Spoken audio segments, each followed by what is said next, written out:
Sa mga balita sa probinsya, bangkay ng loan collector na ilang araw nang nawawala, natagpuan sa Isabel Leyte. Suspect, nagalit matapos singilin ng biktima. At pamangkin, binaril ang tsuhin dahil sa usapin sa lupa. Mabilis na balitang hatid ni Mary Ann Solis mula PhilVision News. Natagpo ang wala ng buhay ang isang babaeng kolektor ng utang sa Isabel Leyte. Kinilala ang biktima na si Jane Berhildo, residente ng Matagob, Leyte. Natagpuan ang kanyang bangkay sa bahagi ng Sitio Ilaya, Barangay Matlang, Isabel Leyte noong Linggo ng hapon. Batay sa paunang impormasyon, huling nakita si Berhildo noong Agosto 3 ng umaga habang naniningil ng utang.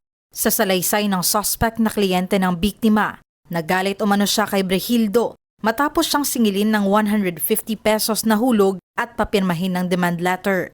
Dagdag pa nito, isinama niya ang biktima sa bahay ng ama pero pagdating doon, dito na inatake ng suspect si Berhildo na ikinamatay nito. Nahaharap ang suspect sa kasong murder.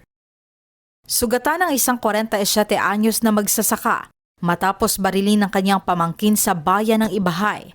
Ayon sa Ibahay Municipal Police Station, nagiinuman umano ang magtiyo gabi bago nagkaroon ng pagtatalo kaugnay sa usapin sa lupa.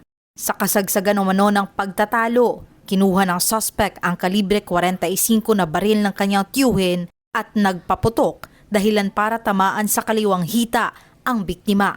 Agad namang isinugod sa Ibahay District Hospital ang biktima bago inilipat sa isang provincial hospital para sa karagdagang gamutan. Samantala, tumakas umano ang suspect matapos ang insidente at itinapon ang baril sa ilog. Gayunman, sa tulong ng mga opisyal ng Barangay Yawan, nakumbinsi ang suspect na sumuko sa mga otoridad. Aminado ang suspect sa pamamaril, ngunit iginiit niyang hindi umano niya sinasadyang barilin ang tiyuhin. Nadala lamang siya ng kalasingan. Nasa kustodiya na ngayon ng mga kapulisan ang suspect. Mary Ann Solis para sa All TV News Channel 2. Malapelikula ang naging habulan, delivery truck at tricycle sa Zamboanga City.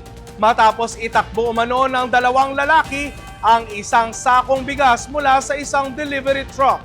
Mabilis na balitang hatid ni Crisa de los Santos mula eMedia Zamboanga. Habulan sa kalsada ang nasaksihan sa Zamboanga City matapos itakbo umano ng dalawang lalaki ang isang sakong bigas mula sa isang delivery truck noong Lunes ng gabi sa may Mayor Vitaliano Agan Extension, Barangay Santa Maria. Sa video, maririnig ang tuloy-tuloy na busina ng delivery truck habang hinahabol ang tricycle sakay ang mga sospek. Sa isa pang eksena, binanggana ng delivery truck ang tricycle para huminto ito. Tinatayang mahigit 2 kilometro ang habulan ng dalawang sasakyan mula Mayor Vitaliano Agan Extension at umabot hanggang Cabato Road sa Barangay Tetuan. Batay sa report, galing ang truck sa isang bodega sa Barangay Santa Catalina at maghahatid ng mga supplies nang magdesisyong huminto para kumain. Dito umano lumapit ang dalawang lalaki sakay ng isang tricycle. Akala umano ng driver at pahinante, huminto lang ang dalawa para umihi, pero isang sakong bigas na pala ang kanilang itinakbo.